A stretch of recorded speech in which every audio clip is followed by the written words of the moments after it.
Okay, so next question. How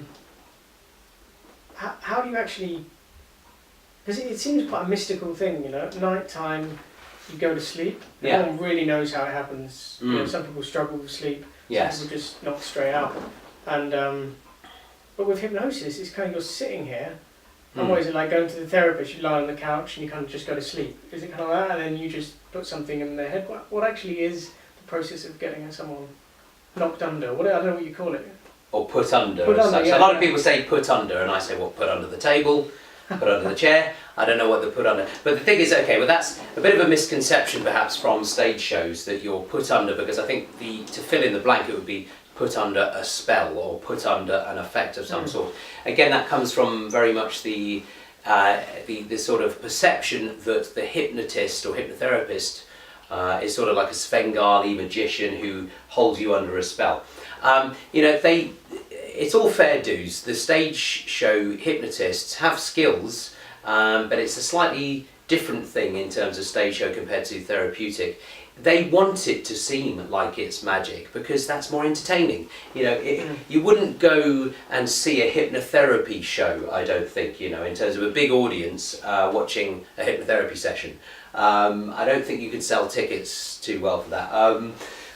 But so to get somebody into hypnosis, it's a cooperative process, and it's done differently in hypnotherapy compared to stage shows. The way I do it is really through lulling the conscious mind into such a relaxed state that it just doesn't care to get involved as much as it usually would. So it's really a process of relaxation primarily, and then suggestions of kind of allowing the conscious mind to detach and drift off, and that allows the unconscious part of the mind to become more present.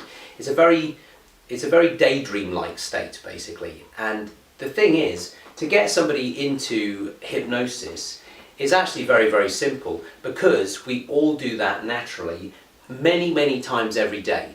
And I've said somewhere else on the website, on my website, about how you've seen someone with that glazed over look. You know, we've all seen someone with those sort of still eyes that are staring through an object right in front of their noses, as if they've just gone off to a distant far land. Well, that's trance. They're in a trance state, and we go there quite regularly, a little bit like a computer does, to update its programs. It just shuts down a little bit in the sort of pulling in new information in order to review its present information. And so going into a trance, going into hypnosis, is something that's totally natural to all of us. So to get a person to do that, it would be very hard to go against their will and force them to do it. You're not going to do that.